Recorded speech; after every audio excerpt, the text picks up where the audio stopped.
The two doors of the darkest, largest dungeon in hell opened up, a noise so loud it vibrated the very ground. Two disgusting, peculiar and malevolent creatures, demons perhaps or monsters forged in hell, had approached with caution. They bowed down as low as possible, making sure their gaze does not meet the fiend in front of them. Monrog, the oldest, most powerful hellhound, sat on its throne, with muscles everywhere on the fiend's entire body, never spoke, not the way Victor or Ragnar did, but it understood all languages in the human world and the supernatural. In the evil, cursed language, the two monster-like creatures conveyed a message to the Hellhound. "My lord," they said, "it is with our deepest condolences that we pass this information on to you. Monrax and Monrix, your brothers, my lord, are dead." The Hellhound never looked at the creatures in front of him this whole time, insects that were not worthy of his eyesight. But the moment the hound heard the names of his beloved brothers, Monrog's eyes sized them up, head to toe. The news caused Monrog great pain. The hound felt that sinking feeling in its chest. Monrog loved his brothers immensely, yet no tear was shed, no growl was made, no cry was heard, nor were there any flaring of nostrils. Calm and collected, it stood up on all fours, much, much bigger than his brothers, and walked towards the creatures. They bowed down even lower as a gesture of respect, fearing for their lives as their bodies trembled. But Monrog wasted no time in devouring them. His long, sharp fangs were untouched by the flesh of the monsters, as the Hellhound never chewed or munched, rather swallowed them whole, his jaw opening way past the breaking point. Strength and speed unimaginable. Where else do you think Monrax and Monrix developed their abilities from? He was the best of both worlds. As the hound walked out the dungeon, it used its claws to write something on the ground, symbols in a strange pattern, circles, twirls, flicks, and finally pressed his snout in the small circular gap between the writing. A portal filled with dark-like matter opened up, and Monrog walked through it, making his way to Redwater.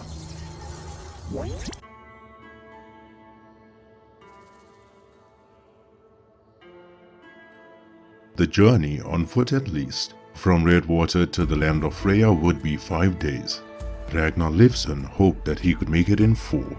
The White Wolf could run with Victor, but the fear of the grey werewolf's intestines flying out from his ripped stomach was too risky.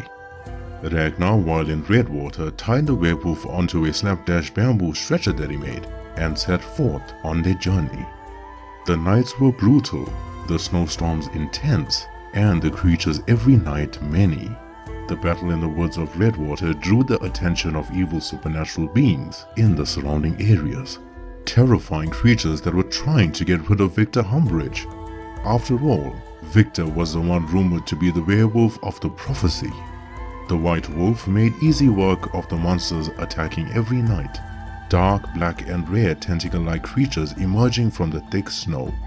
They were flies, and Ragnar was a giant fly swatter. Victor's health worsened the moment they left the woods, wounds that would soon end in catastrophe. The days were cold and the nights colder, but with a new climate came a variety of plants, one of them being Moreira, a special plant used to speed up the healing process of supernatural beings, mainly werewolves. There was a cabin nearby, occupied by an old woman touching the age of 80. It's been ages since Ragnar saw her, having saved Tamia when she was just a little girl. The elderly woman was a herbalist, and while the White Wolf wanted her to play no part in this mess, she insisted. Tamia's craft and skills were even praised by the elves, having saved hundreds of people every year, both human and supernatural, including the White Wolf himself. Victor wouldn't survive the cold, not with the wounds that he sustained. Ragnar carried the grey werewolf and placed him in a warm, cozy bed inside the cabin. The herbalist lathered the sap of the plant onto Victor's wounds. This wouldn't fix him, but it would buy them another day or two. Victor Humbridge would still need elvish medicine and dwarven facilities to fully recover and return stronger, or the werewolf would indeed die. Tamia offered the White Wolf a room inside the cabin, but he refused. People that Ragnar could trust were few, and she was one of them. He would feel at ease being outside by the fire, knowing fully well the elderly woman would be protected. A good choice indeed, since a grizzly bear charged at the cabin not too long after the meeting. With its sharp claws, powerhouse of a body, and vigorous speed, lunged at Ragnar. The White Wolf slew it down but was careful not to damage the body. The grizzly would be his meal, giving him sustenance to continue the journey. As he sat around a small fire, Ragnar Leifsson reminisced about his own life as a werewolf. The warrior was in a similar position as Victor when he was almost 34 years old, except his condition was not caused by a hellhound or demon, rather, a crone. So many people, human and supernatural, have this misconception of what the crones really are, let alone their power. They think the witches are just old hags that practice rituals in a secret room, worshipping evil. While that's not entirely false, the reason the crones are so troublesome to kill is because they are already dead. They were once human, evil, cunning witches that pledged their allegiance to hell. Sometimes young, beautiful, mesmerizing, whereas other times old, decaying, withered, and foul-odored. Both appearances are spells and illusions. The crones, in fact, are really wraith-like monsters. Their strength and speed are always unknown, which makes them very dangerous. Some could be weak and easier to deal with, while facing others would lead to certain death. These wraith-like monsters have further protection from the higher-ups like Zelza and company. Ragnar, being the werewolf that he is, has often been labeled as the strongest being in the universe, since he was the only one not to kill just one crone, but 3, and has kept their souls in jars placed in his wooden cabin. However, when referring to the villainous nature of those fighting for death and destruction, the power and threat level becomes tricky, with no definitive ranking for either. The crones, Zelza, Monrog, Jorah, and not forgetting the monsters Victor has to fight in his trials. Ragnar Leifsson was on death's doorstep when fighting one of the crones, not the one that ruined his life, but her sister. This wraith was so powerful that she tossed the White Wolf around like a toy. If it wasn't for Ragnar's healing factor, the warrior turned werewolf would have died in less than a minute. But his long life of 134 years as a werewolf shall be revealed in different stories. For now, it may seem heroic what he's doing for Victor, saving him from the Hellhounds, taking him to the Elves and Dwarves for medicine and protection. But truth be told that under any other circumstance, Ragnar would have let Victor die. The White Wolf cared very little about anything anymore, and after everything he has been through, no one could blame him. There will always be an endless supply of demons, and hell will never be destroyed. If by some miracle demons born in hell were eradicated, the hearts of humans consumed by evil and trickery would die and take their place. Instead, the White Wolf focused on the bigger picture. One can think of it as hell being a massive chain and the crones being the links. Ragnar Leifsson's goal was to weaken the links of the chain until it snapped, which would permanently sever the ties hell has to earth altogether. His feelings about prophecies were always negative. Nonsense, fables, tales orchestrated perfectly to make folk latch onto hope, believing change would come about. But those feelings changed when he saw the purple magical explosion, the Hellhounds, and Victor in the woods of Redwater. The Grey Werewolf is the key to your goal. Words the White Wolf remembered after all this time. Words given to him very early on in his werewolf life by a soothsayer.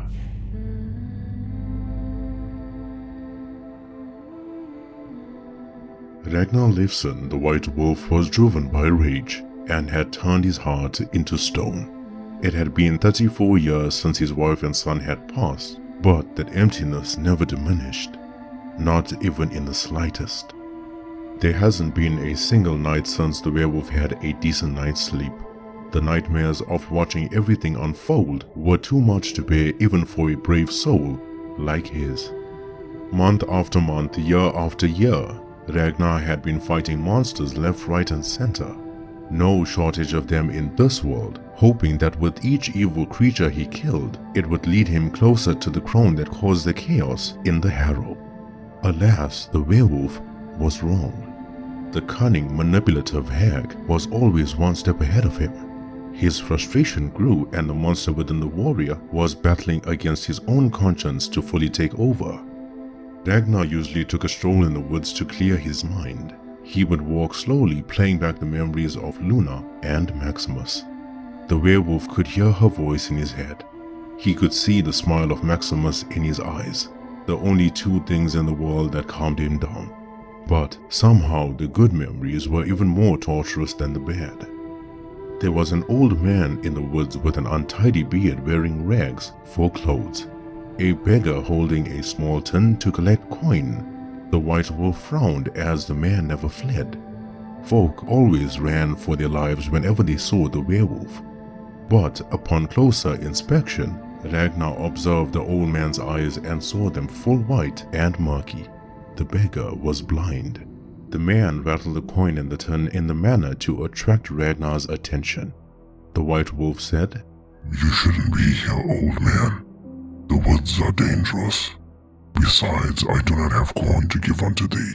"Oh no, it isn't your coin I want, my child, it's your time." "I'll pass, thanks. Respectfully, if you had your eyesight, you would know who I am. And I am no child, nor am I human." "The hole in your heart from losing your wife and son will not close anytime soon." The werewolf turned around and walked towards the beggar, fuming with anger. "Choose your words carefully, old man. Your age will not spare you." The beggar held his hands up and pleaded his case. "I am no supernatural creature, just an old soothsayer willing to share what I know. Please, my boy, do have a seat." The werewolf sat on a wooden log in the woods, listening attentively to what the old man had to say. Soothsayers foresee the future, and while Ragnar never believed in such foolishness, no one alive knew what happened to Luna and Maximus. The old man continued. "Most folk call me Engelbund, but I'm so old that even I forget my real name. It was a tragedy what happened to you, my child. Though I cannot physically see, the pain and sorrow I feel from your presence is enough to shatter one's soul. But I say unto thee, heed my words and your quest will be easier. Your bloodlust for the crones will only lead you farther away from them. Be patient, my child, for in 100 years' time, in the very woods we sit in will lay a grey werewolf. A werewolf just like you, special in every sense of the word. Though he is no warrior, zero battle experience, scared and confused but also driven by revenge. Stay close to him, O white wolf. Stay very close, for the grey werewolf is the key to your goal. He would be the righteous hero the prophecy was written for, the one that would battle against the armies of hell and succeed. However, you need not tell me the lack of interest you have in such matters, for I know better. When the grey werewolf is born, the curse will fail, the same way yours did, and the crones would come out of hiding. They could not jeopardize higher demons being eradicated, as they won't have any purpose on earth. The crones will do anything to get rid of the grey wolf, going to great lengths to attack his allies. Become his ally, and the crones will come to you. Work together. Let the werewolf succeed in his journey, and yours would be easier. Look for the purple magical explosion in the woods, and make your decision when the time comes." Ragnar Leifson said, "Who are you really, old man? On one hand, your foresight could be true, or you could be working for the crones trying to make me stop hunting them. Oh, I work for no one, my child. I too want the crones dead. I am just an old blind man stricken with poverty, trying to help as many folk before the end of my days. I must take your leave now, my child. I wish you well on your journey. The old man stood up, used a long staff-like walking stick and strolled away. Ragnar remained seated on the wooden log, staring at the Soothsayer walking away. How true this tale was would be put to the test. It didn't mean Ragnar would sit idly by for 100 years. Though, if the beggar was correct and the grey werewolf just like Ragnar will be born, and if he truly was the key to Ragnar's goal, then he would see it through. But there was something very strange about this old man. No soothsayer gives a prophecy that detailed. They would often speak in riddles, and most of the time things don't really end up the same way.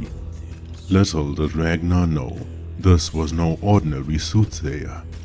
The white wolf was speaking to death. And now, finally, with Victor behind him being carried on a stretcher, Ragnar Leifsson had reached the Land of Freya.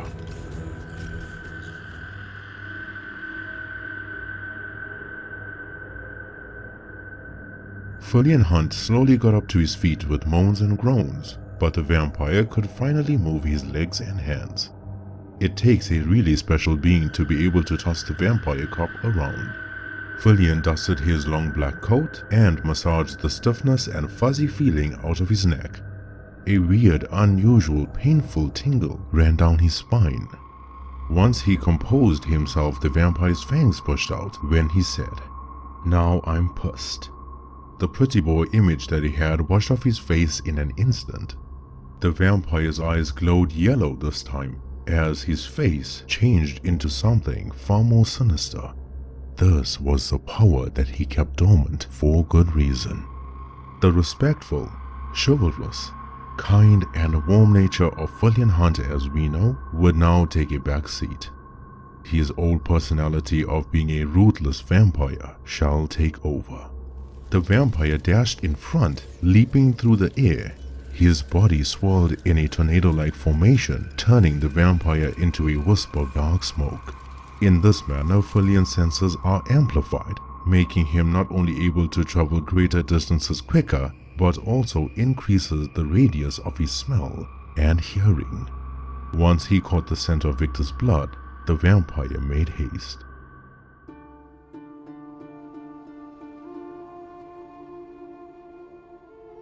While the cold might be disliked by many, one could not deny the beauty of this place. The air felt so clean, the land pure and peaceful.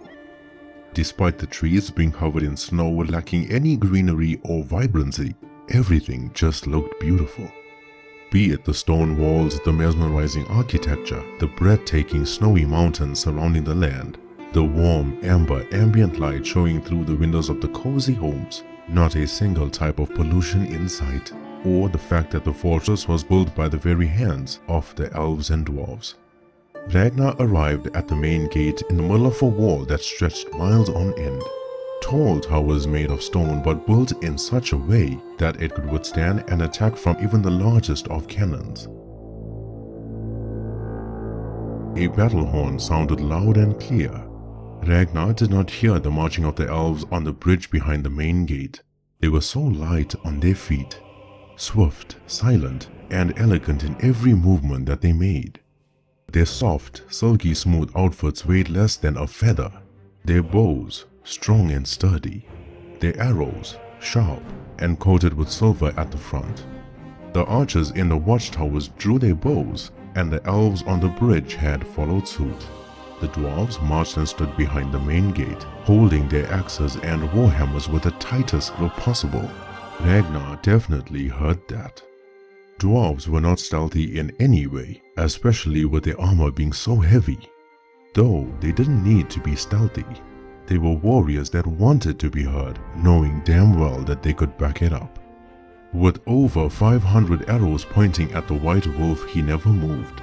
Rather flinched in his facial expression, the same face that one would make when anticipating a loud bang, as he knew what was about to follow. Then there was a voice, loud and slightly obstructed by a long bushy beard that echoed from a dwarf standing on the wall at the top. "What the bloody hell are you doing? Lower your weapons, you foolish children, unless you want to get us all killed." The dwarf held a large mug in his hand full to the brim with the finest ginger beer. He slipped on the snowy staircase and tumbled his way to the bottom. This was not the first time the dwarf fell down the stairs, and would certainly not be the last. The ginger beer spilled all over his long beard, but the excitement still could not be contained. The voice continued loud as ever, but this time sounded more cheerful and warmer. "Ragnar Leifson, my dear old friend, welcome."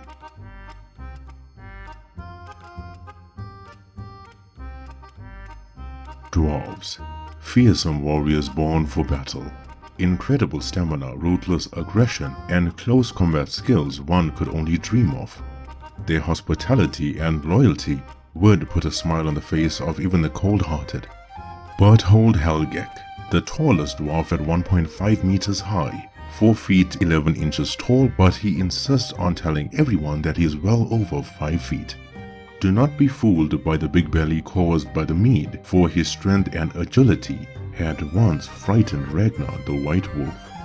At 675 years of age, Berthold is the leader not only of the Dwarven army, but the people as well, overseeing their well-being and prosperity, making sure food is on their table every night, especially in a climate that has snow all year round. His personality might be difficult to get used to, loud and drunk, sometimes rude, and would even steal food straight out of your hand, but no one could rival his loyalty and friendship. Berthold and the White Wolf have fought side by side in a total of 10 battles. 6 of them was when Ragnar was part of the Night Watch, and 4 more when he was a werewolf. Both warriors have laid down their lives for each other countless of times in battle. Their bond of friendship runs deep, so much so that even after hundreds of years, there's an entire vacant spot in the Land of Freya with a large house built specifically for the White Wolf. Although Ragnar has respectfully declined, Luna and Maximus were buried in the Harrow, and he couldn't leave them just yet. For centuries, the dwarves have used their hard-working hands to gather resources and build their city from the ground up. But they weren't experts in crafting weapons or armor, not at first at least. For that, they needed the elves.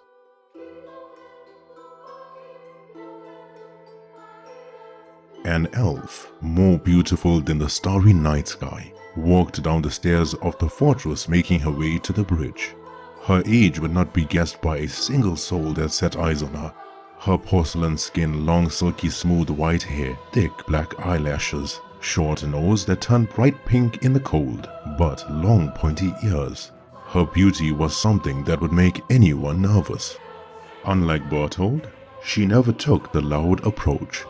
Her way was more terrifying. This elf, with her hypnotizing, mesmerizing beauty, was known as Eleanor.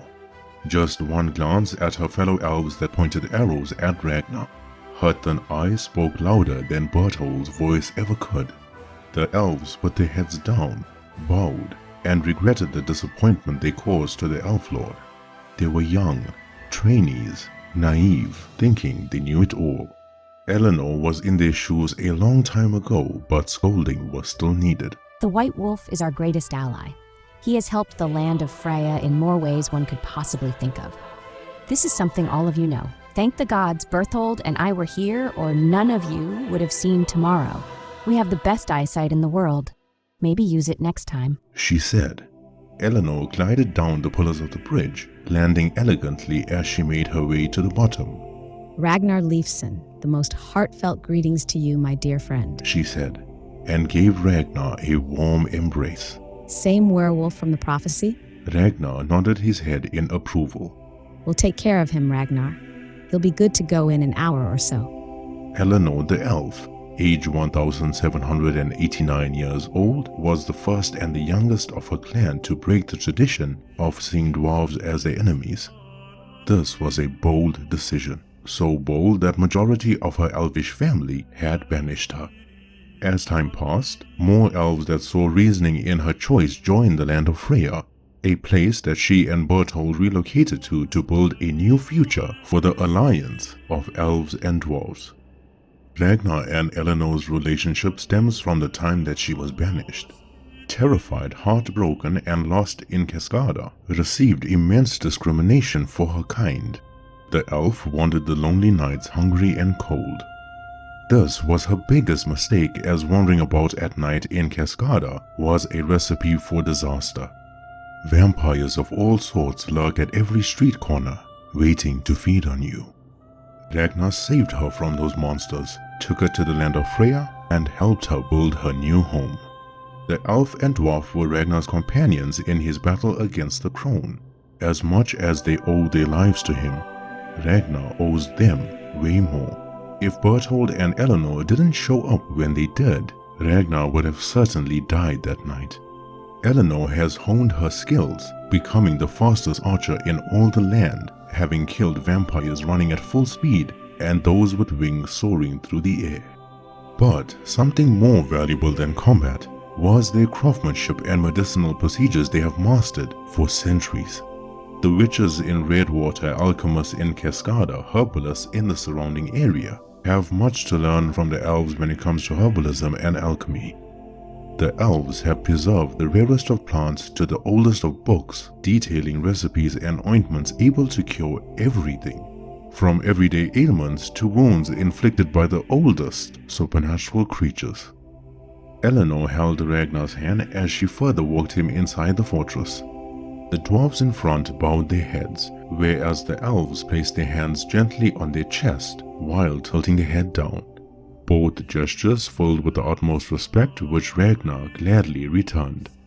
Before the elf said another word, Ragnar stopped dead in his tracks. He now traveled around and then pointed in the air. Both elf and dwarf asked him what was wrong, but the werewolf looked worried. Something evil is coming. I can feel it. The white wolf could not wait for Victor's recovery, nor was he worried about it.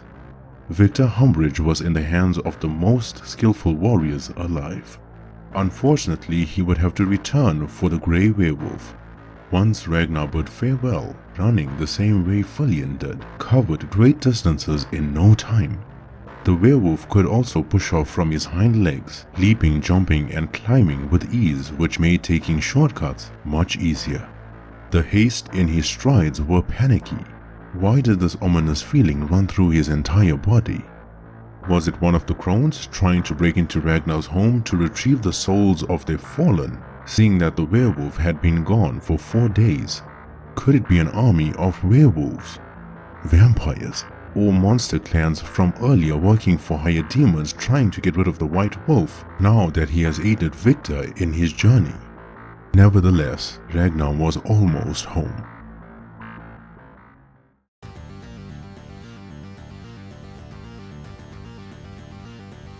Fulian Hunt soaring through the air in a wisp of dark smoke, scanning the layouts and the environments using echolocation.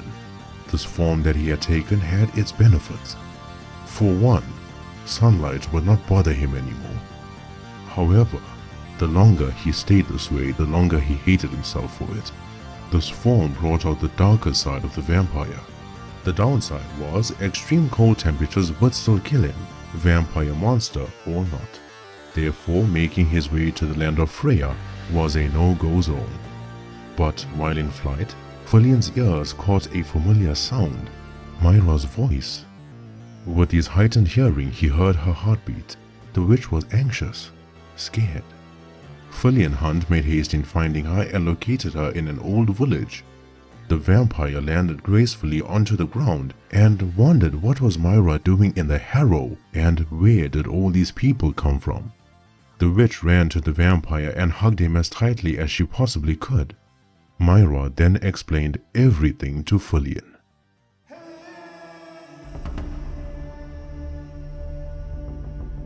The werewolf arrived in the harrow, and while whatever he felt was absent from his eyesight, he saw maybe 100 townspeople roaming around in his village. The werewolf glanced behind the cabin and noticed the farm was untouched. Thank the gods, or there would be a repeat of what happened in the harrow 134 years ago.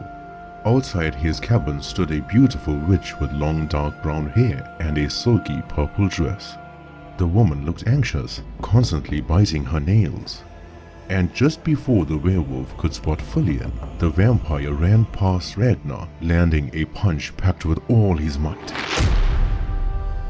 The white wolf remained standing, never stumbled, just slightly turned his head with the impact. It had been a long while since he had tasted his own blood. Fulian Hunt said, "Now we are even." Moreira the witch saw the commotion and ran towards both of them, pushing the vampire. After everything that she explained, he still chose to attack the werewolf. Moreira's crows provide her with information scattered throughout the land. She knew Ragnar took Victor to the Land of Freya. Fulian Hunt then changed back to his usual self, the calm-natured, gentleman-like vampire cop. He adjusted his hair by pushing it back, making sure that it was neat and tidy. The townfolk from Redwater, now in the village of Harrow, stood in awe. Their legs trembled, their eyes flickered, their hearts raced. This was the first time they saw the white wolf. Many people believed that he was a mutt, just a spooky tale from folklore to frighten trespassers. Forgive my friend here, he's impulsive sometimes. I panicked, okay? These were the Hellhounds we were dealing with.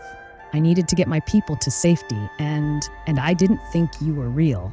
The harrow has been vacant for so long, and so many of us thought you were a myth, and forgive me for the intrusion we had nowhere else. You have 5 minutes to leave my home. I have no dealings with you, witch. I have always despised your kind. Ragnar then pointed at Fulian. As for you, insect, I would rub out your spine and beat you with it if they weren't children standing in the village. Know your place, boy. You vampires are like ticks that latch onto my soul. Fulian pushed forward and so did Ragnar, but Moreira stepped between them. The white wolf would not repeat himself. All they had was 5 minutes. The Hellhounds were dead. Therefore, the town in Redwater wasn't in any danger. Despite Ragnar walking away from the two and moving behind his wooden cabin, Moreira continued explaining everything while following him. Fulian mentioned Arcane and how the demon stole him, and even tried getting rid of him, just to prevent him from helping Victor in the woods. Everything unfolded. Red Riding Hood, Victor's curse, the death toll in the woods caused by Arcane, Captain Langley's death, and the mysterious person impersonating him over the phone. Everything the vampire and the witch spoke of had suddenly given them a terrible, fearful feeling. The feeling and the realization that they were also being targeted, since they helped Victor. But their conversation was briefly interrupted.